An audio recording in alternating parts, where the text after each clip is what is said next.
Daily Words of God. Everyone should examine anew his life of believing in God to see whether, in the pursuit of God, he has truly understood, truly comprehended, and truly come to know God, whether he truly knows what attitude God bears to the various types of human beings, and whether he truly understands what God is working upon him, and how God defines his every act. This God, who is by your side, guiding the direction of your progress, ordaining your destiny, and supplying your needs, how much do you, in the final analysis, understand? And how much do you really know about him? Do you know what he works on you every single day? Do you know the principles and purposes on which he bases his every action? Do you know how he guides you? Do you know the means by which he supplies you? Do you know the methods with which he leads you? Do you know what he wishes to obtain from you, and what he wishes to achieve in you? Do you know the attitude he takes to the multifarious ways in which you behave? Do you know whether you are a person beloved of him? Do you know the origin of his joy, anger, sorrow, and delight, the thoughts and ideas behind them, and his essence? Do you know, ultimately, what kind of God is this God that you believe in? Are these and other questions of the sort something that you have never understood or thought about? In pursuing your belief in God, have you, through real appreciation and experience of God's words, cleared up your misunderstandings about him?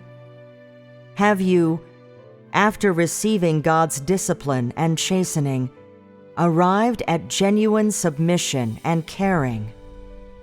Have you, in the midst of God's chastisement and judgment, come to recognize the rebelliousness and satanic nature of man, and gained a modicum of understanding about God's holiness? Have you, under the guidance and enlightenment of God's words, begun to have a new outlook of life?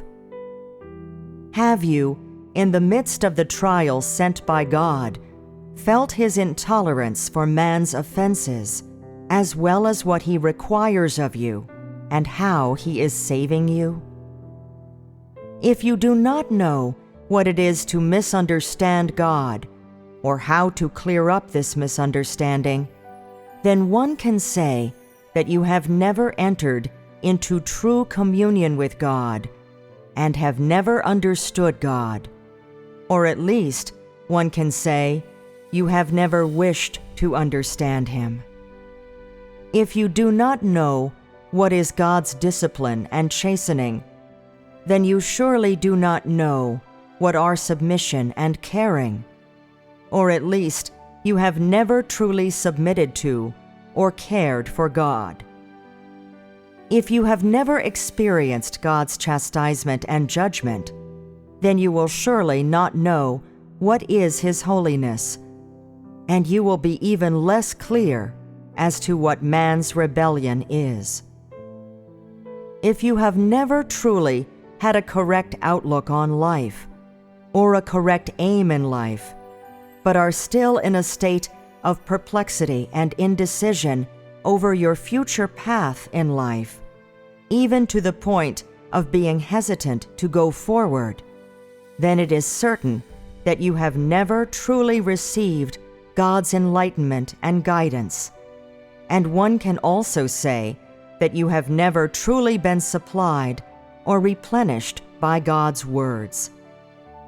If you have not yet undergone God's trial, then it goes without saying that you will certainly not know what is God's intolerance for man's offenses, nor would you understand what God ultimately requires of you, and even less, what, ultimately, is His work of managing and saving man.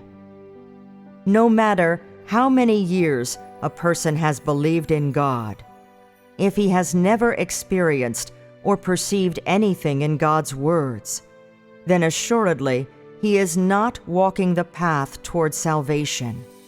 His faith in God is assuredly without actual content. His knowledge of God, too, is assuredly zero. And it goes without saying that he has no idea at all what it is to revere God.